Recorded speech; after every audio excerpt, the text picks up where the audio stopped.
दोस्तों आज दुनिया में कोई भी ऐसा घर नहीं है जहाँ पर सेमीकंडक्टर ना हो, जहाँ पर सेमीकंडक्टर का कोई भी इक्विपमेंट ना हो। आज पूरी दुनिया सेमीकंडक्टर के पीछे भाग रही है।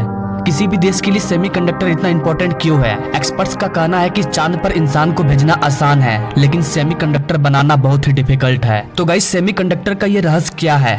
आइए इस रहस्य को सुलझाते हैं, समझते हैं कि सेमीकंडक्टर किसी भी देश के लिए कितना इंपॉर्टेंट है और भारत सरकार अपने देश में सेमीकंडक्टर इंडस्ट्री स्टैब्लिश करने के लिए क्या कर रही है। स्वागत है आपका बीएस मोटिवेशन के एक और वीडियो में। मैं हूं विकास और आप देख रहे हैं इंडियन फैक्ट 1।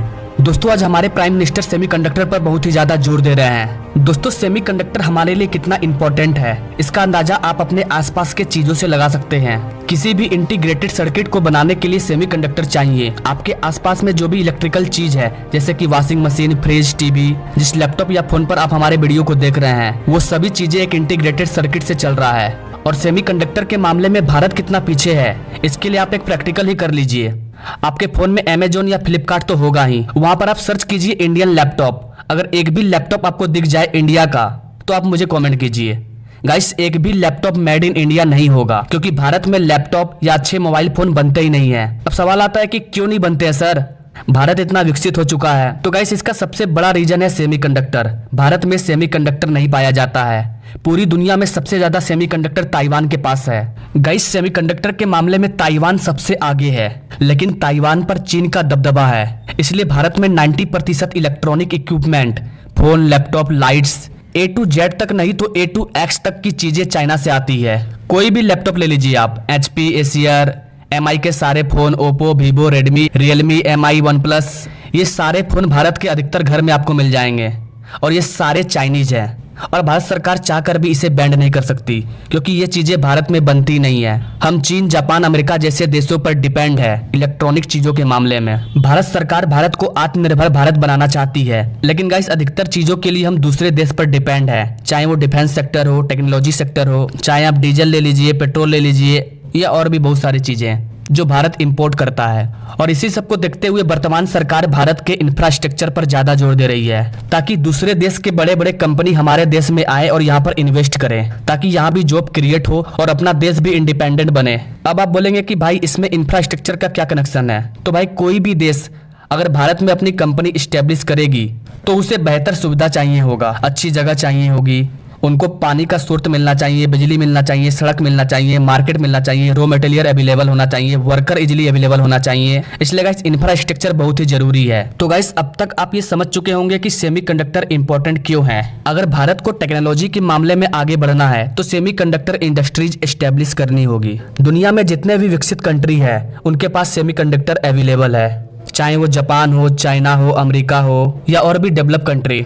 आइए अब आपको बताते हैं कि हमारी सरकार सेमीकंडक्टर के लिए क्या कुछ कर रही है। दोस्तों मैंने पहले भी एक वीडियो में आपको बताया था कि हमारे पीएम मोदी जी जब अमेरिका गए थे तो वहां पर सेमीकंडक्टर पर बातचीत हुई थी और गुजरात में सेमीकंडक्टर इंडस्ट्री स्टैब्लिश करने की बात हुई थी। आपको बता दें कि सेमीकंडक्टर इंडस्ट्री गुजरात में स्टैब्लिश हो चुका है और अब AMD और फॉक्सकॉन जैसे बड़े कंपनी भी भारत में सेमीकंडक्टर को लेकर इन्वेस्टमेंट करना चाहते हैं। दोस्तों सेमीकंडक्टर हमारे इलेक्ट्रॉनिक सेक्टर का बैकबोन है, ये हमारे इलेक्ट्रॉनिक सेक्टर का बेस है। आप यूं समझ लीजिए कि सेमीकंडक्टर के बिना इलेक्ट्रॉनिक इंडस्ट्री जीरो है। और गाइस सेमीकंडक्टर प्रोसेस इतना कॉम्प्लेक्स है कि चांद पर जाना आसान है, लेकिन सेमीकंडक्टर की मैन्युफैक्चरिंग करना इससे ज्यादा डिफिकल्ट है। और गाइस पूरी दुनिया में कुछ ही चुनिंदा कंपनी है जिसको सेमीकंडक्टर पर महारत हासिल है। इसमें नंबर 1 पर मैंने आपको बताया कि ताइवान है, उसके बाद आता है साउथ कोरिया।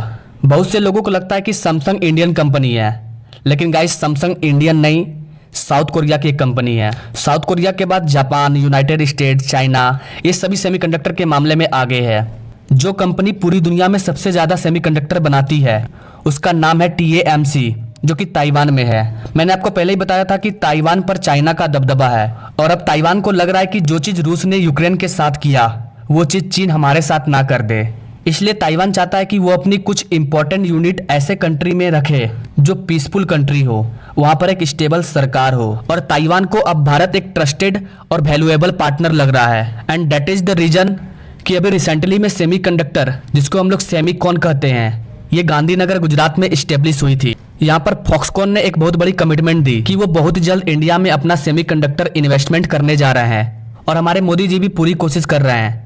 कि भारत एक हब बने सेमीकंडक्टर के मामले में, और फॉक्सकॉन ने भारत के तमिलनाडु स्टेट में एक नए इलेक्ट्रॉनिक कंपोनेंट बनाने की। अब आप सोच रहे होंगे कि तमिलनाडु को ही क्यों चुना फॉक्सकॉन ने, भारत में और भी विकसित स्टेट हैं। तो वैसे आपको बता दें कि भारत की 40% इलेक्ट्रॉनिक कंपोनेंट सिर्फ तमिलनाडु में बनता है, जहां पर ये एप्पल्स के आईफोन को असेंबल करते हैं, और लगभग 35,000 लोगों को यहां पर जॉब मिली हुई है। और कहा जा रहा है कि इसे 4 गुना बढ़ाए जाने का प्लान है, यानी कि लगभग 1.5 लाख लोगों को जॉब मिलेगी। और ये चीज़ भारत के यूथ के लिए बहुत ही अच्छी है। इसलिए अगर आप इलेक्ट्रिकल इंजीनियरिंग की तैयारी कर रहे हो तो आपके पास बहुत सारे ऑप्शन आने वाले हैं, क्योंकि भारत में इलेक्ट्रिकल कार, सेमीकंडक्टर इंडस्ट्री बहुत ही तेजी से विकसित होने वाली है। आई होप कि गाइस आपको ये सेमीकंडक्टर की जानकारी पसंद और समझ आई होगी। अगर हाँ तो ये वीडियो अपने उन दोस्तों को जरूर शेयर कीजिए जो एज ए स्टूडेंट कंपटीशन की तैयारी कर रहे हैं। मिलता है नेक्स्ट वीडियो में एक नई जानकारी के साथ, तब तक के लिए जय हिंद।